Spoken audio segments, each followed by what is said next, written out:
Assalamualaikum warahmatullahi wabarakatuh. Hai teman-teman semua. Sebelumnya saya ingin memperkenalkan diri saya terlebih dahulu.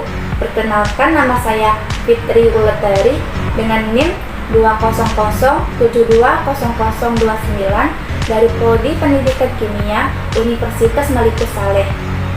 Nah, pada kesempatan kali ini kita akan belajar mengenai senyawa karbon. Sebelumnya, apakah teman-teman tahu apa itu senyawa karbon?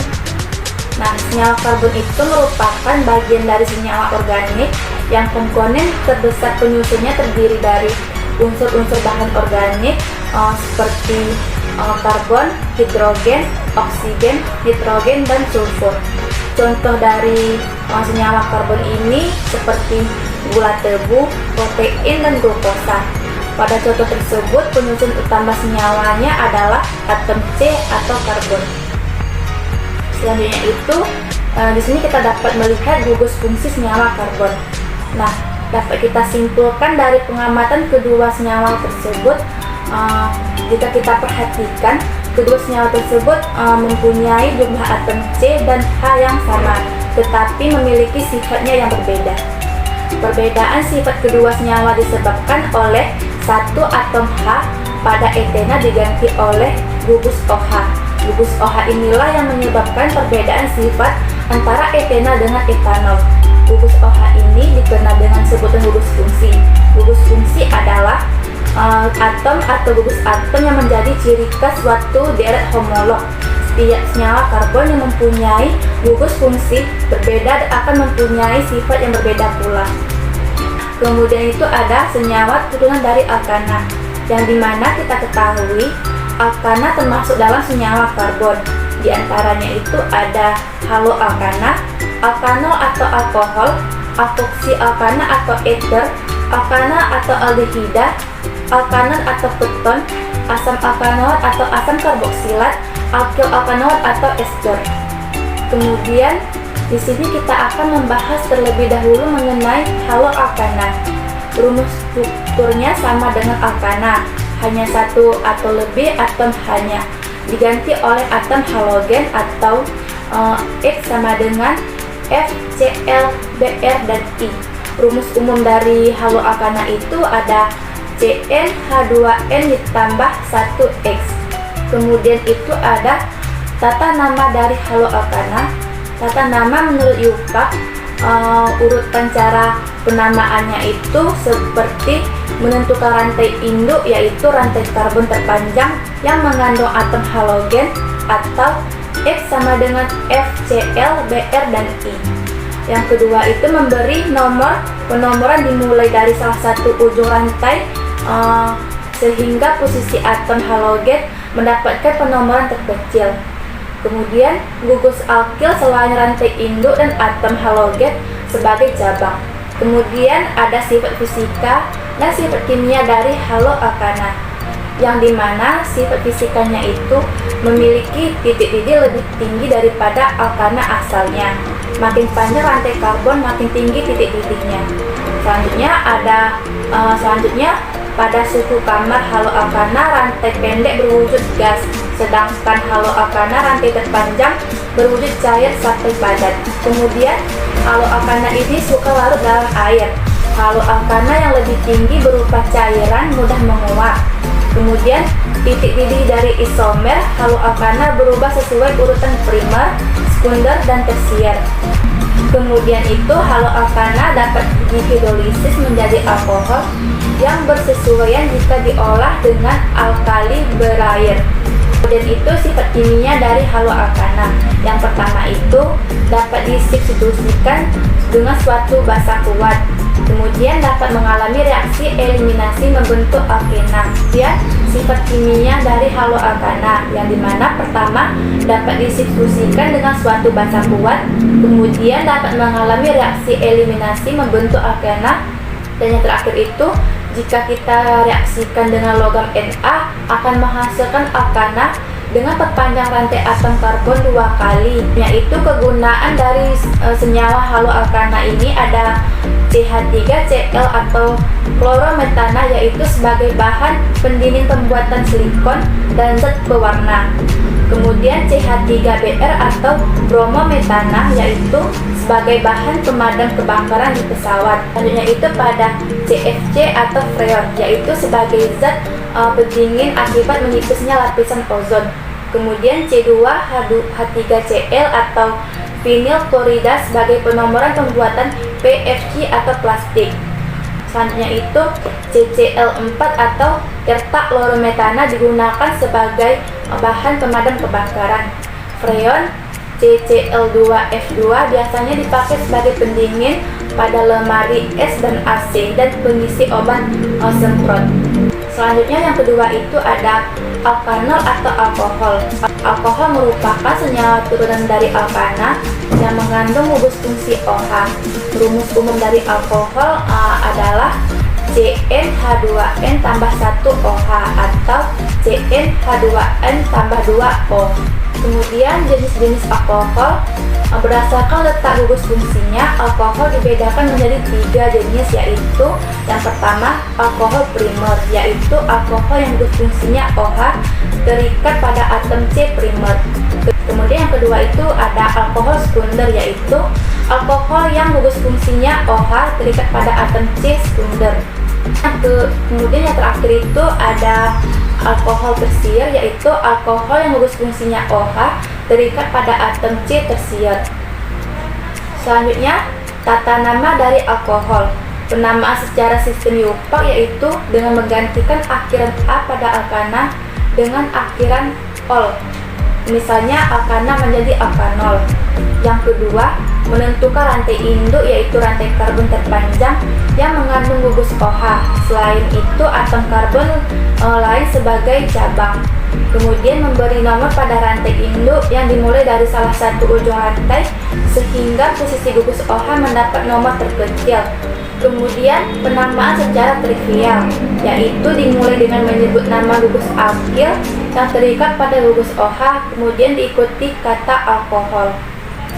Nah, selanjutnya sifat fisika dan sifat kimia dari alkohol. Pertama, sifat fisikanya. Pada tabel ini dapat kita lihat bahwa alkanol mempunyai titik didih yang tinggi. Semakin besar massa molekul relatif alkohol, maka titik cair dan titik didihnya juga semakin tinggi.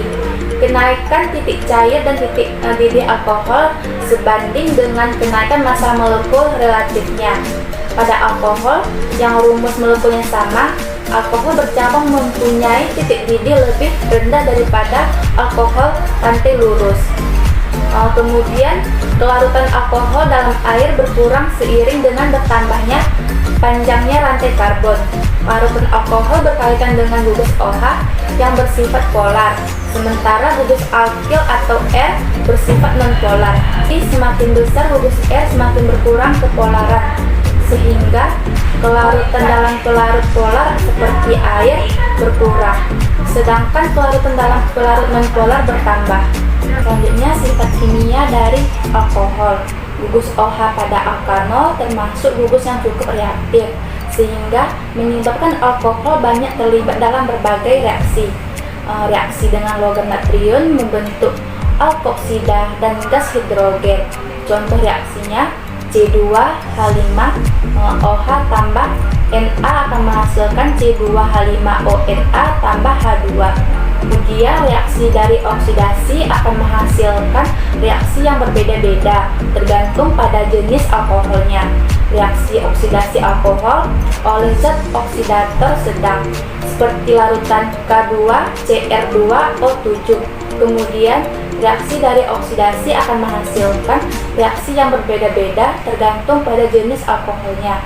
Reaksi oksidasi alkohol oleh zat oksidator sedang seperti larutan K2CR2O7 dalam lingkungan asam dapat digunakan untuk mengidentifikasi alkohol primer, alkohol sekunder, dan alkohol tersier.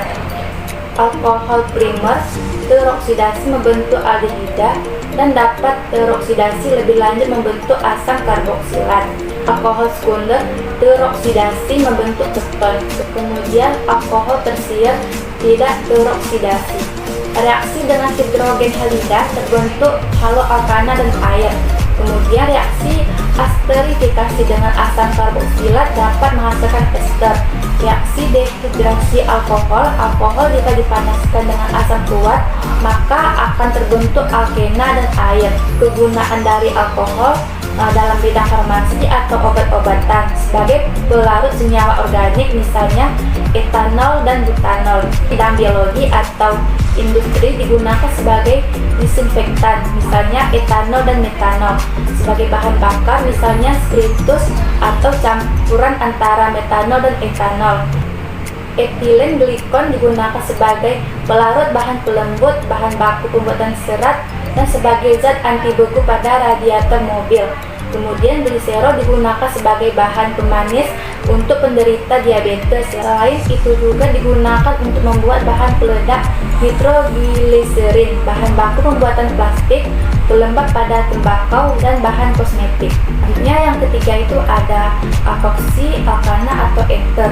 Ether atau alkoksi alkana mempunyai rumus umum seperti RO, R-aksen dengan gugus fungsi O yang terikat pada dua gugus alkil. Ada dua cara pemberian nama ether, yaitu yang pertama, penamaan secara trivial dimulai dengan menyebut nama alkil yang terikat pada gugus OH, kemudian diikuti oleh kata ether. Yang kedua, penamaan berdasarkan yupak, yaitu dengan menggantikan akhiran ana pada alkana asal dengan akhiran oksi. Kemudian sifat fisika dan sifat kimianya. Yang pertama, sifat fisika. Pada poin yang pertama, ether adalah cairan tidak berwarna yang mudah menguap dengan bau yang khas. Kemudian ether tidak larut dalam air, akan tetapi larut dalam pelarut non-polar. Kemudian ether mudah terbakar dengan nyala bening yang jernih, karena uap ether membentuk campuran yang eksplosif dengan udara. Ether dapat melarut lemak, minyak resin, alkohol, bron, dan ion. Kemudian sifat kimianya, oksidasi dengan campuran kalium birokmat dan asam sulfat akan menghasilkan aldehida. Aksi dengan asam sulfat menghasilkan suatu alkohol dan asam alkana sulfonat. Yang terakhir, dihidrolisis dengan asam sulfat atau ether akan menghasilkan alkohol. Kegunaannya, ether dalam laboratorium digunakan sebagai pelarut yang baik untuk senyawa kovalen dan sedikit larut dalam air. Dalam bidang kesehatan, ether banyak digunakan untuk obat pembius atau anestetik. Kemudian, metil terbutil ether atau MTBE digunakan menaikkan angka oktan bensin. Yang keempat itu ada alkana atau aldehida. Aldehida atau alkana adalah senyawa turunan alkana dengan gugus fungsi. Rumus struktur aldehida seperti ROCH. Kemudian yang keempat itu ada alkanal atau aldehida. Alkanal atau aldehida adalah senyawa turunan dari alkana dengan gugus fungsi COH. Rumus struktur aldehida adalah ROCH. Dia tata nama dari aldehida. Yang pertama, menurut yupak, nama aldehida sebagai turunan dari alkana diturunkan dari nama alkana dengan menggantikan akhiran A dengan al. Kemudian lazim atau trivial. Contohnya rumus struktur HOCH, nama lazimnya formaldehida, atau CH3OCH, nama lazimnya asetaldehida. Kemudian CH3CH2OCH, nama lazimnya propianoldehida. Kemudian yang terakhir CH3CH2CH2OCH, nama lazimnya itu butyraldehida. Kemudian sifat fisika dari aldehida. Aldehida dengan satu atau dua atom karbon atau formaldehida dan asetaldehida berwujud gas pada suhu kamar dengan bau tidak enak. Kedua, aldehida dengan 3-12 atom karbon berwujud cair pada suhu kamar dengan bau sedap. Kemudian, aldehida dengan atom karbon lebih dari 12 berwujud padat pada suhu kamar. Kemudian, aldehida suhu rendah atau formaldehida dan asetaldehida dapat larut dalam air. Aldehida suhu tinggi tidak larut dalam air. Selanjutnya sifat kimianya, oksidasi oleh kalium biroma dan asam sulfat menghasilkan asam karboksilat. Oksidasi oleh larutan filling menghasilkan endapan merah, bata dan senyawa tembaga atau I-oksidasi. Kemudian oksidasi oleh larutan toluen menghasilkan cermin perak. Reduksi oleh seng dan asam klorida akan menghasilkan alkohol primer. Reaksi dengan natrium bisulfit membentuk suatu senyawa aldehida bisulfilit. Reaksi dengan amonia menghasilkan suatu senyawa aldehida. Kemudian reaksi dengan asam sianida menghasilkan suatu senyawa aldehida sianohidrid. Selanjutnya, reaksi dengan hidroksilamin menghasilkan aldoksin dan air. Kegunaan dari senyawa eter untuk membuat formalin. Formalin digunakan untuk mengawetkan contoh biologi dan juga mengawetkan mayat. Kemudian yang kedua, untuk membuat berbagai jenis plastik termoset seperti plastik yang tidak meleleh pada pemanasan. Selanjutnya yang kelima, alkanon atau keton. Rumus umumnya mirip aldehida, hanya mengganti satu atom H yang terikat pada gugus karbonil dengan gugus alkil. Rumus umum keton adalah CnH2nO. Nah, pada tabel ini dapat kita lihat bahwa gugus karbonil atau CO mengikat dua gugus alkil atau R yang sama atau tidak sama, sehingga senyawa keton mempunyai rumus struktur RCOR-aksen. Nah, di sini dapat kita lihat pada tabel bahwa gugus karbonil atau CO mengikat dua gugus alkil atau R yang sama atau tidak sama, sehingga senyawa keton mempunyai rumus struktur seperti ROCR-aksen. Kemudian tata nama dari alkanon. Yang pertama itu tata nama menurut trivial, menyebut dulu gugus alkil yang terikat pada atom C, gugus karbonil, kemudian diikuti oleh kata keton. Penyebutan gugus alkil mengikuti urutan abjad, contohnya CH3, OCCH diberi nama dimetil keton. Kemudian contoh pada yang kedua, C2H5 OCCH3 diberi nama etil metil keton.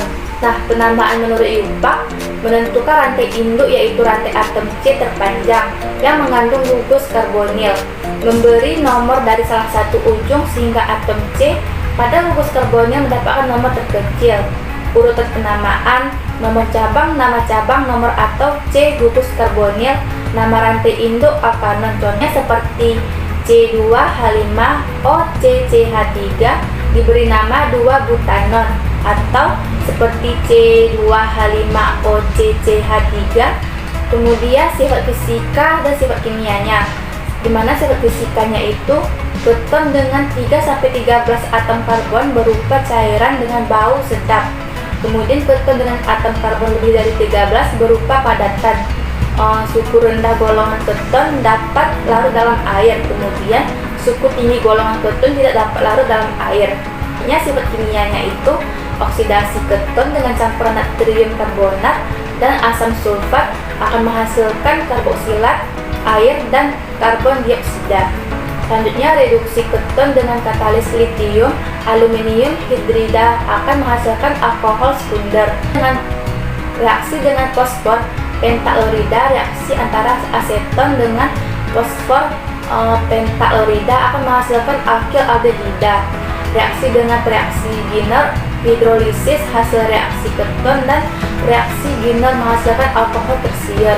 Kemudian kondensasi aldol dalam suasana basah, keton dapat mengalami kondensasi dengan katalis seng klorida.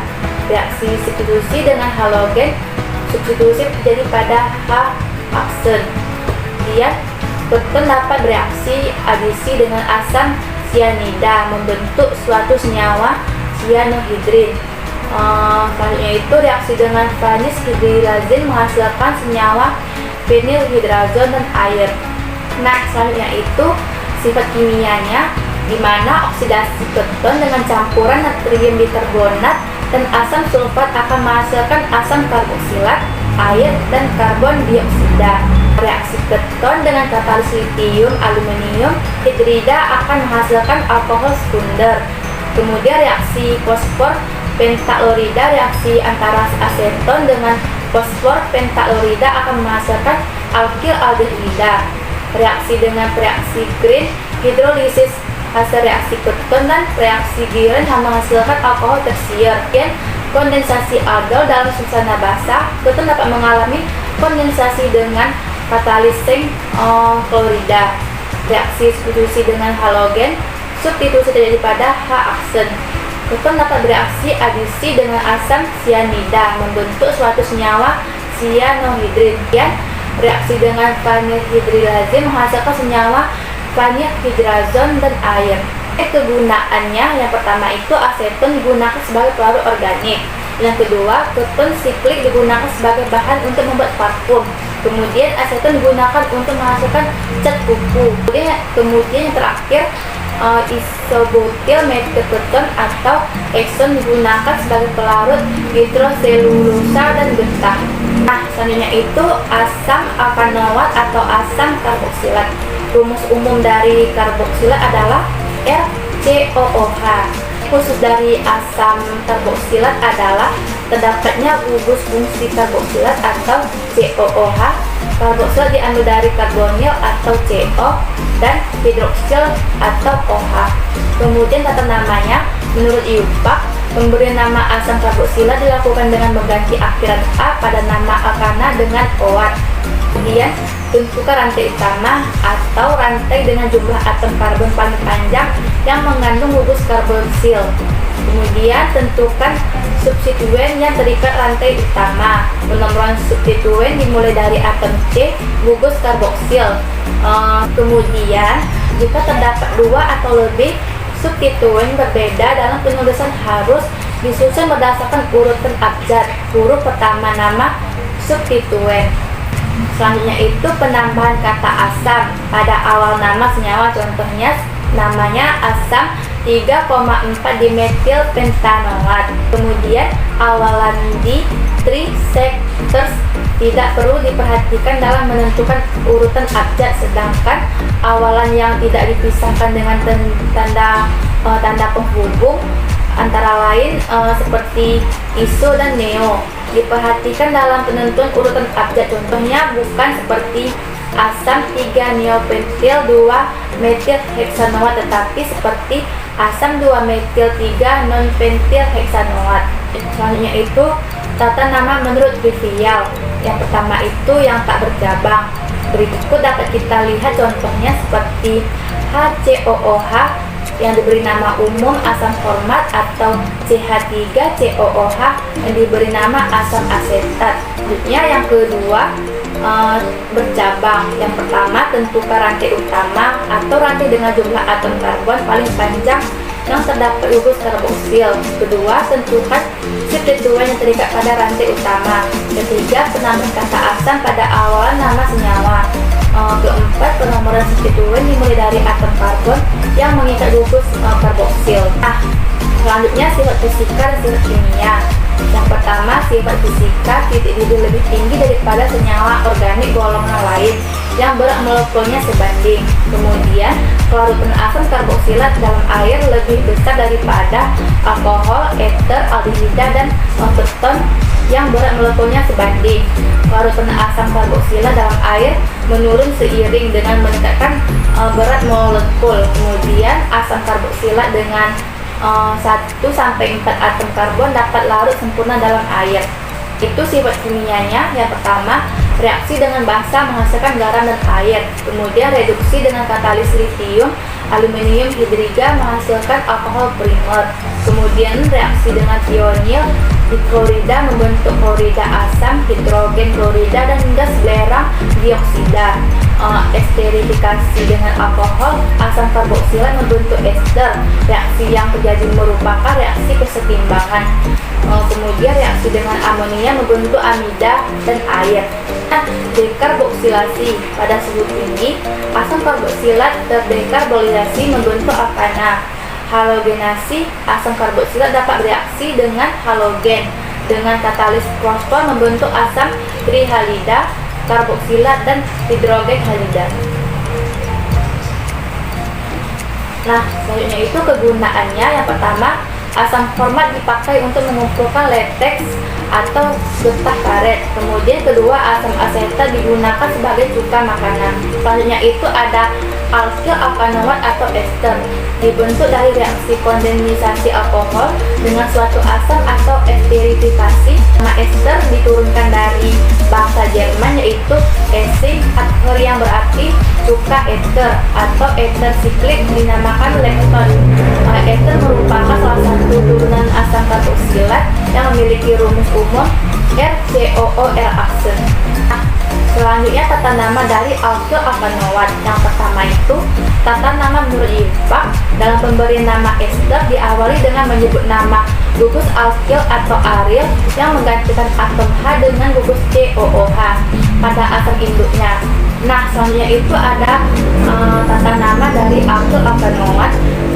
Tata nama menurut Ipak itu dalam pemberian nama ester diawali dengan menyebut nama gugus alkyl atau aryl yang menggantikan atom H dengan gugus COOH pada asam induknya. Kemudian diikuti nama asam tersebut, tetapi tanpa kata asam. Adapun langkah-langkahnya seperti berikut. Yang pertama itu tentukan jenis alkyl dan nama asam karboksilat atau nama sistematis yang terdapat dalam struktur. Kedua, urutan penulisan diawali nama alkyl kemudian nama asamnya tanpa kata asam. Contohnya nama etil etanoat. Yang kedua, tata nama menurut trivial. Yang pertama, tentukan jenis alkyl dan nama asam karboksilat atau nama trivial yang terdapat dalam struktur. Kemudian, urutan penulisan diawali nama alkyl kemudian nama asamnya atau tanpa kata asam. Nah, selanjutnya itu sifat fisika dan sifat kimianya. Yang pertama, sifat fisikanya itu titik didih ester hampir sama dengan titik didih aldehida atau keton yang berat molekulnya sebanding. Kemudian, ester juga dapat larut dalam pelarut organik. Ester dengan 3-5 atom karbon dapat larut dalam air. Kemudian, ester yang mudah menguap memiliki bau sedap. Selanjutnya sifat kimianya. Yang pertama, hidrolisis menghasilkan asam karboksilat dan alkohol. Kemudian reaksi dengan amonia membentuk amida atau alkohol. Reaksi transportirifikasi dengan alkohol sehingga menghasilkan ester yang berbeda. Hasil sampingan diperoleh alkohol. Kemudian reaksi dengan reaksi Ginnert membentuk suatu keton. Selanjutnya reduksi dengan katalis tembaga, oksidasi dan tembaga kromat akan menghasilkan alkohol primer. Nah, selanjutnya itu kegunaannya itu yang pertama, ester rantai pendek atau ester yang memiliki atom karbon kurang dari 10 digunakan sebagai asinan buah-buahan.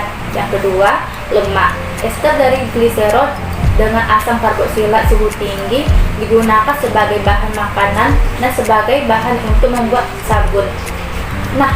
Nah, teman-teman semua, cukup sampai di sini saja pembahasan kita mengenai senyawa karbon. Semoga dapat bermanfaat untuk kita semua. Saya akhiri. Assalamualaikum warahmatullahi wabarakatuh.